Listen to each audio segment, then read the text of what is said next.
Big boss season 7ൻ്റെ വിന്നറായിട്ടുള്ളത് അനുമോളാണെന്ന് 100% confirm ആയിട്ടുണ്ട് കേട്ടോ. Second നമ്മുടെ അനീഷിനാണ് കിട്ടിയിട്ടുള്ളത്. തേർഡ് കിട്ടിയിട്ടുള്ളത് ഷാനവാസ്ക്കും, ഫോർത്ത് അക്ബറിനും, ഫിഫ്ത്ത് നിവിനുമായിട്ടാണ് കിട്ടിയിട്ടുള്ളത്.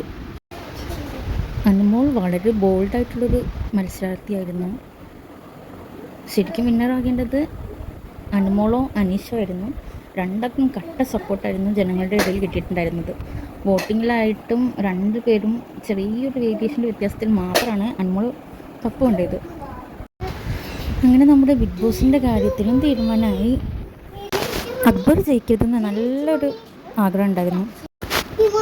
അനുമോൾക്കെതിരെ കുറേ പരാമർശങ്ങളുണ്ടായിട്ടും അവൾ വളരെ ശക്തമായിട്ട് തന്നെയാണ് ബിഗ് ബോസിൽ കളിച്ചിരുന്നത്. വളരെ സ്ട്രോങ് ആയിട്ടും വളരെ ഇമോഷണലി ആളിത്തിരി വീക്കായിരുന്നു. എന്നാലും കുറേ ആൾക്കാർ ശൈത്യ അവർക്ക് വന്നിട്ട് കുറേ ഡീഗ്രേഡ് ചെയ്യാൻ നോക്കിയെങ്കിലും അനുമോളെ തളർത്താൻ കഴിഞ്ഞിട്ടില്ല. എൻ്റെ വോട്ട് ഞാൻ അനുമോൾക്കായിരുന്നു കൊടുത്തിരുന്നത്. ഞാൻ ഹോട്ട്സ്റ്റാറിൽ ഡെയിലി കാണുന്ന ആളാണ്. ഇനി പിയാറിൻ്റെ പേരും പറഞ്ഞിട്ട് ആളെ ഇനിയും കപ്പെടുത്തതിന് ശേഷവും ഡീഗ്രേഡ് ചെയ്യാനുള്ള സാധ്യതകളും കൂടുതലാണ്. ഈ ചാനലൊന്ന് സബ്സ്ക്രൈബ് ചെയ്യണേ.